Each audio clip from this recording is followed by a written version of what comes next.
나훔 3장 8절에서 19절 말씀 보겠습니다. 나훔서 3장 8절에서 19절 한 절씩 말씀 교독하겠습니다. 내가 어찌 노아몬보다 낫겠느냐? 그는 강들 사이에 있으므로 물이 둘렸으니 바다가 성루가 되었고 바다가 방어벽이 되었으며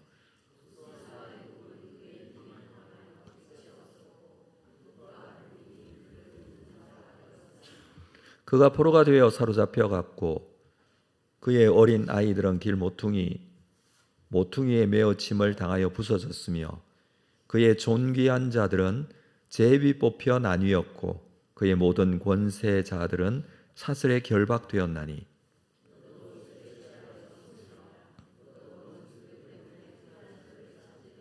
내 모든 산성은 무화과 나무에 처음 익은 열매가 흔들기만 하면 먹는 자의 입에 떨어짐과 같으리라.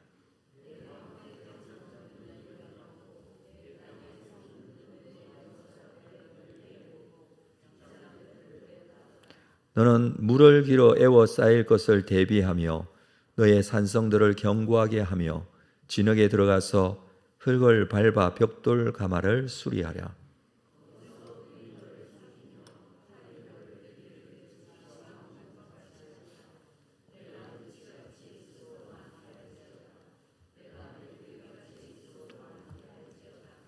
내가 내 상인을 하늘의 별보다 많게 하였으나 느치가 날개를 펴서 날아감과 같고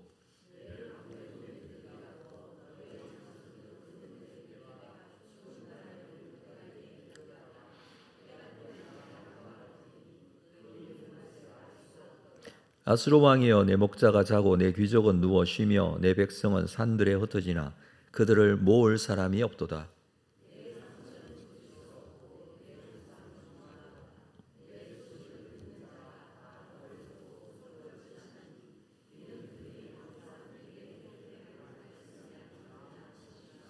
아멘. 이제 우리 나훔서의 마지막 부분을 좀 보도록 하겠습니다.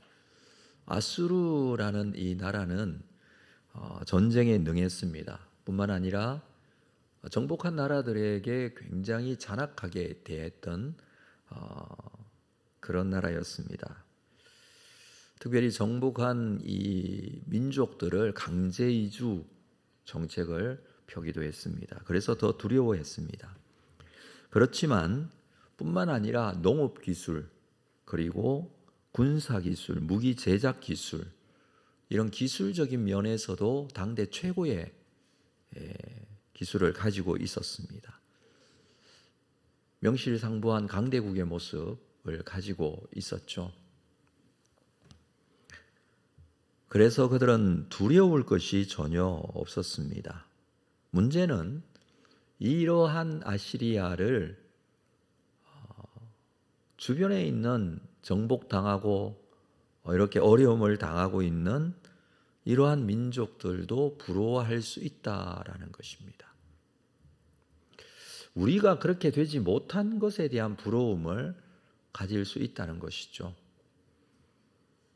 우리 또한 그렇게 강해야 되고 그렇게 많아야 되고 그렇게 발전된 기술을 가져야 되고 또 다른 나라를 정복할 수 있어야 하는데 그렇게 되지 못함에 대한 두려움과 부러움과 한탄 이런 생각을 가질 수 있다는 것입니다.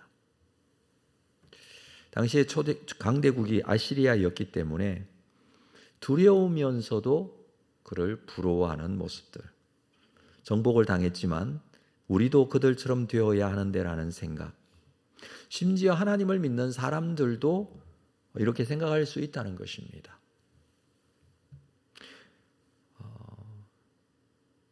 그러나 나훔서에서는 그렇게 해서는 안 된다라는 것이죠. 그것보다 더 중요한 것은 니느웨는 결국 부끄러움을 당하게 되고 망하게 될 것이다 라는 것을 지금 예언해 주고 있습니다.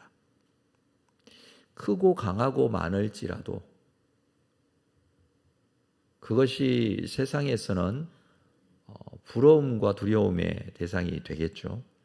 그러나 결국 하나님 앞에 심판을 받을 수밖에 없다라는 것을 말해줍니다. 자, 8절 말씀을 볼까요? 내가 어찌 노아몬보다 낫겠느냐.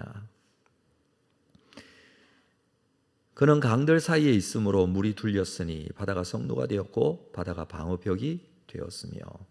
노아몬이라는 지명인데 니느웨가 어찌 노아몬보다 낫겠느냐, 그런 의미입니다. 노아몬은 그때 당시에 애굽의 수도 테베를 이루는 말입니다. 이 노아몬이라는 도시도 강들 사이에 있었고 물이 둘렀고 바다가 성루가 되었다. 이 나일강을 말하는데 강이 성루가 되고 방어벽이 되었다는 것입니다. 니느웨도 그랬지만 노아몬도 강에 둘러싸여 있는 그런 도시였습니다.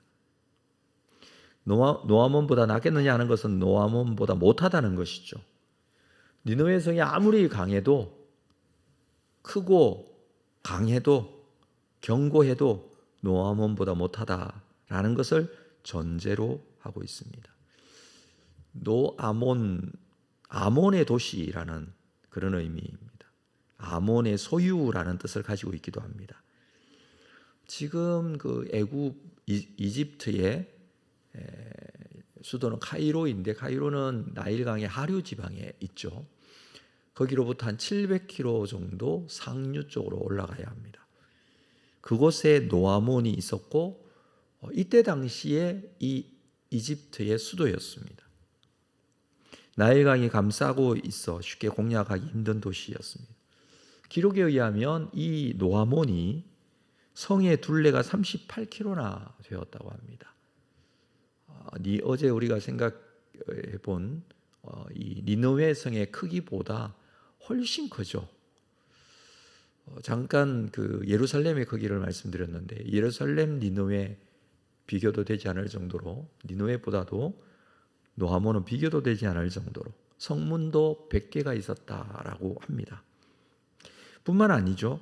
9절에 보면 구스와 애굽은 그의 힘이 강하여 끝이 없고 붓과 루빔이 그를 돕는 자가 되었다. 구스라는 이 민족은 한때 이 이집트를 점령하고 25대 왕조를 세워 통치하기도 했습니다. 지금 나홈이 예언하고 있던 때, 이 구스 왕조가 있던 때였습니다. 구스와 애굽이라는 이 표현은 애굽의 구스 왕조나 애굽의 왕조 모두 이 노아몬을 중요한 이 지역으로 여겨서 강력한 힘으로 함께 보호하고 있는 그런 이미지로 지금 사용을 하고 있습니다. 뿐만 아니라 붓과 루빔은 리비아, 오늘날 리비아에 있는 지역에 있는 성입니다. 이 두 도시 모두 노아몬을 방어하는 데 협력하는 그런 의미로 노아몬의 강력함에 대해서 더해서 설명을 하고 있는 부분이죠.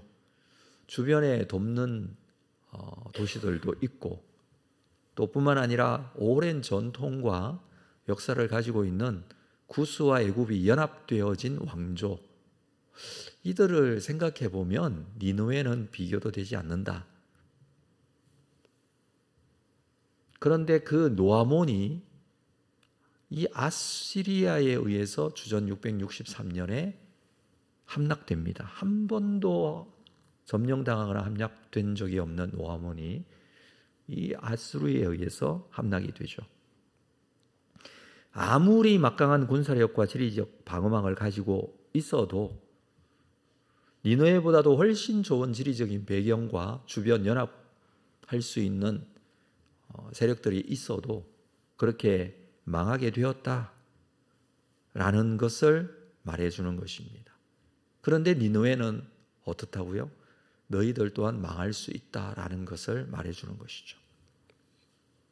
자, 10절 말씀에 그가 포로가 되어 사로잡혀 갔고, 노아몬이 포로가 되어 사로잡혀 갔습니다. 그의 어린 아이들은 길 모퉁이에 메어침을 당하여 부서졌다. 이게 지금 아시리아가 노아몬을 점령하고 난 이후에 저질렀던 만행들입니다. 존귀한 자들은 제비 뽑혀 나뉘었고 그의 모든 권세자들은 사슬에 결박되었다라고 합니다. 아무리 아시리아가 참 악한 행동들을 해도 이 아이들을 길에 메어 치는 모습들은 너무 잔인한 그런 행동들이 아니겠습니까? 그래서 이제 그 대가를 받을 것이다. 그래서 그 이후에 11절 이후에서 5개의 비유로 그 대가를 설명합니다. 이 나홈서에서는 이러한 비유들이 굉장히 많이 나오는데 5개의 비유를 사용합니다. 첫 번째는 11절에 너도 술에 취하여 숨으리라. 너도 그렇게 된다는 것입니다. 술에 취해 갈팡질팡하는 그런 모습이 될 것이다.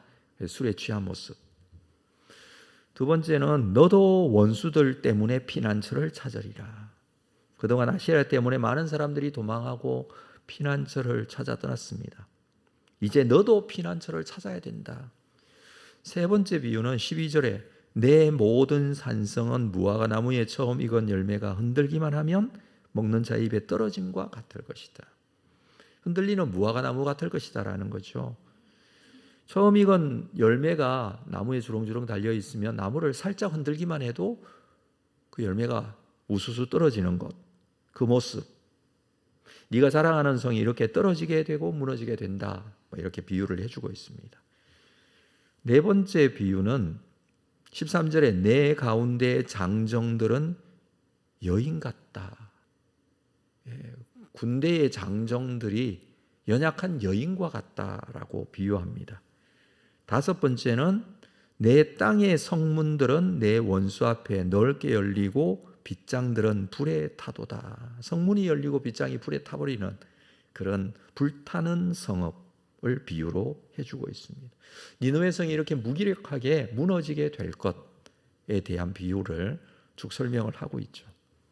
지금 멀쩡히 현재 최강의 자리를 가지고 있는 아시리아의 니느웨에게 주어지는 예언이 맞을까 할 정도로 너무나 허무하게 무너져 내리는 그런 모습을 말해주고 있습니다. 그래서 니느웨는 이제 현실로 돌아와서 니느웨를 향해서 자신을 방어할 수 있으면 해보라고 합니다. 자, 14절 볼까요? 너는 물을 길어 에워싸일 것을 대비하여 너의 산성들을 견고하게 하며 진흙에 들어가서 흙을 밟아 벽돌 가마를 수리하라. 준비하라는 것이죠. 강물에 둘러싸여 있는 이 니느웨가 물을 길어서 대비하라 라고 합니다. 전쟁을 대비하라는 것이죠. 니느웨는 사내립 때에 아수르에서 니느웨로 수도를 옮겨왔습니다. 처음에 강변에 있음에도 불구하고 도시에 수로가 충분치 않아서 시민들이 식수난에 상당히 어려움을 겪고 있었다고 그래요. 그래서 사내립은 도시 곳곳에 수로를 만들어서 이 문제를 해결했습니다. 그래서 물의 도시라고 이름을 얻게 된 이유도 바로 거기에 있습니다. 여기에 큰 자부심마저 가졌습니다. 고대 이 전쟁, 그때 당시의 전쟁은 주로 보면 성을 포위하고 먹을 양식과 마실 물이 떨어질 때까지 기다리는 그런 전술들을 많이 사용을 했었죠. 그래서 너는 물을 저장하라 그렇게 지금 말합니다. 저장할 수 있을 만큼 저장해보라.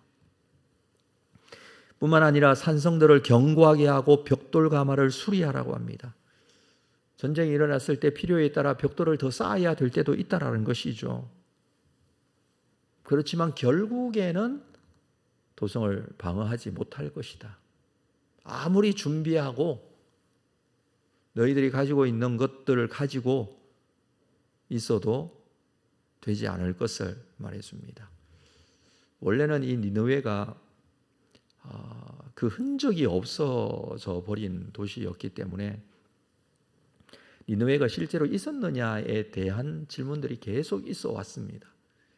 그렇지만 나중에 발굴이 되어질 때에는 니느웨가 거의 땅속에 5m, 6m 아래쪽에 가라앉아 있는 모습을 발굴을 했다고 해요. 그것은 어제도 말씀드렸습니다만 강물에 휩쓸려서 이렇게 하다가 보니 그게 오히려 토사들이 쌓여서 그렇게 멸망하게 된 모습들로 그렇게 해석을 하고 있습니다. 결국 도성 방어에 성공하지 못할 것이라는 그 예언의 말씀이 그대로 이루어지는 것이죠. 그렇게 강력했던 니느웨도 망하게 될 것이다. 아무리 크고 강력해도 되지 않는다는 것입니다. 15절 이후에서는 아무리 많아도 되지 않는다라는 말씀을 해주고 있습니다. 15절 볼까요? 거기서 불이 너를 삼키며 칼이 너를 베기를 느치가 먹는 것 같이 하리라. 느치는 메뚜기를 말하는데 메뚜기가 먹는 것 같이, 메뚜기 떼가 먹게 되면 남아나는 것이 없을 정도의 심판, 그 심판을 말하는 것이고요. 그리고 내가 너치같이 스스로 많게 할지어다. 내가 메뚜기같이 스스로 많게 할지어다. 스스로 숫자가 많게 하더라도 소용이 없을 것이라는 것이죠.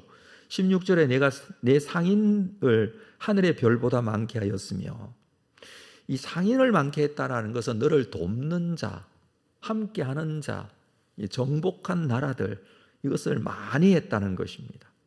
그렇지만 너치가 날개를 펴서 날아감과 같을 것이다. 아무리 숫자가 많더라도 메뚜기 떼가 날아감 같이 다 흩어질 것이다. 17절에 내 방백은 메뚜기 같고 내 장수들은 큰 메뚜기 떼가 추운 날에 울타리에 깃들였다가 해가 뜨면 날아감과 같으니 그 있는 곳을 알 수가 없도다. 방백들, 장수들도 메뚜기같이 떠난다. 이 악인들은 그들이 연합할 때에는 일이 잘 되고 모두 다 충성하고 연합하는 것 같지만 이러한 어려움이 닥치면 각자 자기 이익을 위해 흩어지게 된다. 그 모습을 지금 그리고 있는 것이죠. 이들의 연합은 자기 이익만을 위한 연합, 그래서 이익이 없어지면 바로 버리고 떠나가게 됩니다. 니느웨가 지금 절실하게 도움이 필요한 그때 니느웨에서 사는 것이 자부심을 가지고 있었던 자들이 떠납니다. 니느웨에서 돈을 벌고 있는 자들도 떠나고 니느웨의 권세를 앞세워 권력을 쥐고 있던 자들도 등을 돌리고 떠난다. 지금 그 말을 해주고 있는 것이죠. 다 흩어지게 된다. 숫자가 많음을 강조하고 그것을 자랑하고 그것 때문에 교만했던 이들이 결국에는 흩어지게 되면 남는 것이 없다라는 것입니다. 결국 아시리아의 왕도 비참한 최후를 맞습니다. 18절 아수르의 왕이여 내 목자가 자고 내 귀족은 누워 쉬며 내 백성은 산들에 흩어지나 그들을 모을 사람이 없도다. 19절 내 상처는 고칠 수 없고 내 부상은 중하도다. 내 소식을 듣는 자가 다 너를 보고 손뼉을 치나니. 아수르의 왕이 부상을 당해서 어려움을 당하고 있는데 오히려 도와줄 사람은 없고 사람들은 보고 손뼉을 칩니다. 기뻐한다는 것이죠. 그들은 항상 내게 행패를 당하였습니다. 이 왕에게 행패를 당한 사람들, 그렇게 어려움을 당한 사람들이기 때문에 결국 아시리아의 멸망, 니느웨의 멸망, 그 왕, 아수르 왕의 멸망. 나훔서는 니느웨의 멸망을 묘사하고 있어서 우리가 이 말씀을 읽으면서 나와는 상관없는 것이라고 다 할 수 있습니다.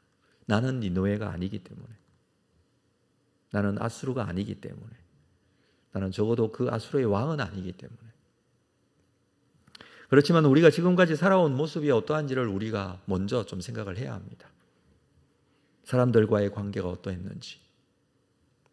만일 오늘 내가 죽는다면 이 소식을 듣고 슬퍼할 사람이 몇이나 되는지. 여기 아수르 왕이 어려움을 당할 때 기뻐하는 사람들처럼, 니느웨가 멸망할 때 오히려 손뼉치는 사람들처럼 오히려 기뻐하는 사람이 얼마나 될까라는 생각입니다. 나훔서는 마치 영원할 것 같았던 악의 성, 육신으로 상징되어지는 이 니느웨 성의 멸망을 선포하고 있습니다. 혹시 우리는 아시리아처럼 남을 괴롭히는 사람은 아닌가?